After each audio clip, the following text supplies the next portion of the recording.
मित्रांनो, काही दिवसापूर्वी मी एक व्हिडिओ बनवलेला ज्याच्यामध्ये तुम्हाला सांगितलं की एआय तुम्ही रोजच्या जीवनात कसं वापरायला पाहिजे. आणि ते महत्त्वाचं आहे, कारण की एआय जर का तुम्ही एक्सेप्ट केलं नाही, त्याच्यावर काम केलं नाही, तर तुम्ही मागं राहताल. आणि हे मी बऱ्याच वेळा सांगितलेलं आहे. ॲट द सेम टाइम जसं प्रत्येक गोष्टीचं असतं, स्मार्टफोन्स बऱ्याच चांगल्या गोष्टी असतात त्याच्या, पण त्याचे डिसएडव्हान्टेज सुद्धा असतात. तसंच एआयच्या बद्दल सांगायचं झालं ना तर ॲडव्हान्टेजेस पुष्कळ आहेत, पण तुम्हाला त्याच्यामुळं काय त्रास होऊ शकतो हे सुद्धा तुम्हाला माहिती पाहिजे. आणि हा व्हिडिओ मी स्पेसिफिकली स्टुडंट्स जे वयाच्या 10, 11, 12 वर्षापासून ते 22, 25 वयापर्यंत, हे जे एक 10-12 वर्षाचं टाइम आहे, जेव्हा आपण शिकत असतो, कॉलेजमध्ये जातो, युनिव्हर्सिटीमध्ये जातो, आणि तेव्हा जेव्हा तुम्ही एआय वापरता आणि किती लेवल पर्यंत वापरता, त्याच्यामुळं तुमचं पुढं काय होणार आहे, त्याच्यामुळे तुम्हाला फायदे तर होतील, पण त्याचं लॉंग टर्म मध्ये भरपूर नुकसान सुद्धा होत आहे, आणि हे सांगणार आहे. सो स्पेसिफिकली त्या एज ग्रुपसाठी आहे, पण हा व्हिडिओ पेरेंट्स, मुलांनी, सगळ्यांनी बघितला पाहिजे, कारण की तुम्हाला एआय चे दुष्परिणाम काय आहेत हे कळणार आहे. याच्यामध्ये सांगणार आहे तुम्हाला सगळं. पण त्याआधी मित्रांनो, पहिल्यांदा आला असाल, तुम्हाला माहिती काय करायचंय, सबस्क्राईब आणि बेल आयकन. आपली टेक कम्युनिटी आपल्याला मोठी करायची आहे, मराठी टेक कम्युनिटी. चला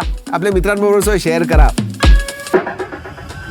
तर सगळ्यात आधी तुम्हाला सांगू का, एआय मुळे सगळ्यात मोठी गोष्ट झाली, आणि हे फक्त स्टुडंटसाठी नाही, सगळ्यांसाठी झालंय. आपण अजून आळशी होत चाललेलो आहे. म्हणजे आळशी का होतोय, कारण की प्रत्येकच गोष्ट आता एआय देते.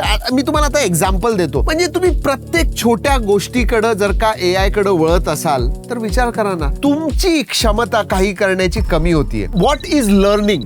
लर्निंग काय होतं, जेव्हा तुम्ही एखादी नवीन गोष्ट वाचता किंवा करता, तेव्हा तुमच्या ब्रेनला ते कळतं आणि तुम्हाला ती नवीन गोष्ट कळते. तुम्ही परत परत करायला लागला की तुम्ही त्याच्यामध्ये एक्सपर्ट होता. That is a natural progression. पण जर का प्रत्येक छोट्या छोट्या कुठल्याही नवीन गोष्टीसाठी जे तुम्ही रेग्युलर करता त्याच्यासाठी सुद्धा जर का तुम्ही एआय वापरायला लागला, तर तुम्ही आळशी तर होणारच, पण तुमच्या मेंदूवरती सुद्धा त्याचा खूप फरक पडणार आहे. फॉर एक्झाम्पल, तुम्हाला एक ईमेल लिहायचंय. आधी कसं, जेव्हा एखादा महत्वाचा ईमेल असेल प्रोफेशनल, तुम्ही तुमच्या बॉसला किंवा तुम्ही काहीतरी थिसिस लिहिताय, तर ते जेव्हा तुम्ही स्वतः करायचा तेव्हा तुम्ही विचार करायचा बऱ्याच गोष्टींबद्दल, आणि मग नंतर लिहायचा. आता एआय ला दिलं, रेडीमेड ते आणून देतं, तुम्ही तिथं कॉपी पेस्ट करता. काय झालं, कुठलाही ईमेल ग्रामर, आधी कसं परत परत एकदा मी ईमेल लिहिल्यानंतर तुम्ही वाचायचा, पण आता एआय ला दिल्यानंतर परफेक्ट ग्रामरने ते देतं, तुम्ही वाचतच नाही. म्हणजे काय होणार, तुम्हाला ग्रामर कळणार नाही, एखादी गोष्ट इन डेप्थ तुम्ही जाणार नाही, आणि तुम्ही आळशी होणार, कारण की तुम्ही रिलाय करताय एआय वरती प्रत्येक गोष्टीसाठी. आणि जेव्हा तुम्ही एवढं डिपेंडंट होऊन जाता, तेव्हा काय होतं, विचार करा, तुमची स्वतःची क्रिटिकल थिंकिंगच कमी होते. म्हणजे एखादी गोष्टीकडे क्रिटिकली बघणं, की अरे हे बरोबर आहे का, हे चूक आहे का, ह्या गोष्टी आपण विचार करतो आणि मग आपण डिसिजन घेतो. जेव्हा आपण स्वतः करतो, पण जेव्हा आपण एआय ला देतोय तेव्हा आपण विचारच करत नाही. आणि तुम्ही जर का विचारच करत नाही,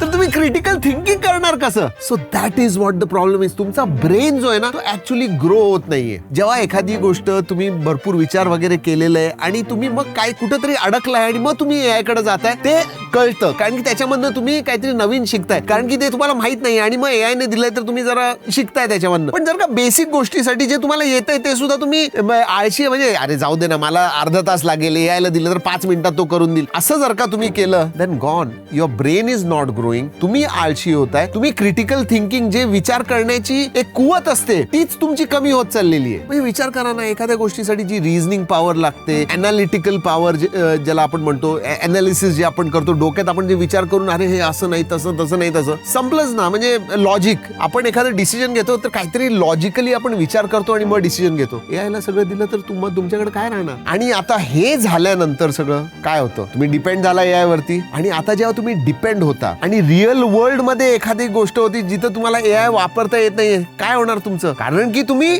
एआय वरती सगळ्या गोष्टी देतात, आणि आता तुम्ही खऱ्या जगामध्ये गेलात जिथे समजा इंटरनेट नाहीये, कुणाशी बोलताय, तुम्हाला because your logic, reasoning, analytical skills वगैरे नाहीये, त्यामुळे तुम्ही कॉन्फिडन्स लो होऊन जाईल तुमचा. तुम्ही कुठल्याही परिस्थितीला जसं आधी सामोरे जात होता तसं जाऊ शकणार नाही, because you don't have those analytical skills, you don't have reasoning skills. तुमचं जे कॉन्फिडन्स लेवल आहे तो लो होणं. आणि तुमची सगळ्यात मोठी पॉवर जी असते ना, क्रिएटिव्हिटी. आता हे बघा, आम्ही सुद्धा स्क्रिप्ट वगैरे देतो, आमचे जे कंटेंटचे लोक आहेत ते स्क्रिप्ट देतात, ह्या सगळ्या गोष्टी आहेत. पण मी ज्या प्रकारे बोलतो, क्रिएटिव्हिटी जी आहे, एखादी गोष्ट कशी प्रेझेंट करणं, किंवा स्क्रिप्ट सुद्धा जेव्हा एआय देतं, तेच एक्झॅक्टली आम्ही सांगत नाही, आम्ही त्याच्यामध्ये क्रिएटिव्हिटी आणण्याचा प्रयत्न करतो. पण जेव्हा तुम्ही पूर्णपणे एआय वरती डिपेंडंट आहात, प्रत्येक गोष्टीसाठी एआय कडे चाललाय, तर ती क्रिएटिव्हिटी क्रिएटिव्हिटी जी आहे ना ती सुद्धा हळूहळू कमी होते. म्हणजे प्रत्येक तुमचा जे ब्रेनचा एक प्रत्येक भाग आहे तो तुम्ही कमी वापरताय आणि त्यामुळे तो डेव्हलप होत नाहीये. आणि फायनली तुम्ही शिकताय कशासाठी की तुम्हाला एखादा चांगला जॉब मिळावा,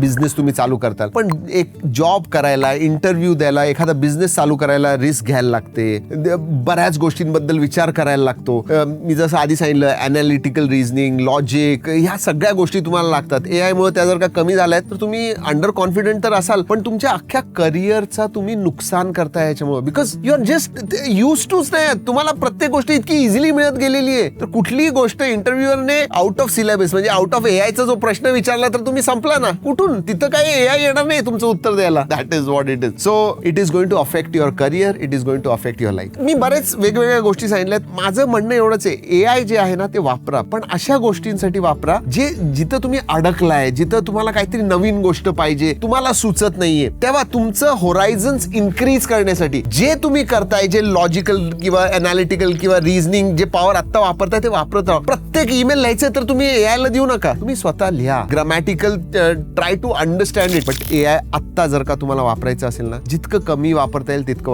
वापरा पण जास्त त्याच्या आहारी जाऊ नका. हे फार महत्वाचं आहे. हे बघा, आम्ही जेव्हा व्हिडिओ करतो ना आमचा एकच हेतू असतो की प्रत्येक whether it is a smartphone, एखाद्या डिव्हाइस बद्दल मी व्हिडिओ करतोय किंवा आता एआय बद्दल करतोय, त्याच्या चांगल्या गोष्टी, वाईट गोष्टी हे तुम्हाला सांगणं so that you start thinking about it. ते आमचं काम आहे. आणि हा व्हिडिओ तसाच काहीतरी होता. तुम्हाला आवडला असेल तर नक्की लाईक करा आणि जर सांगितलं मित्रांबरोबर शेअर करा. ते फार महत्वाचं आहे एआय बद्दल ह्या गोष्टी जाणून घेणं. चला मित्रांनो, या व्हिडिओमध्ये एवढंच. पुढच्या व्हिडिओपर्यंत जय हिंद, जय महाराष्ट्र.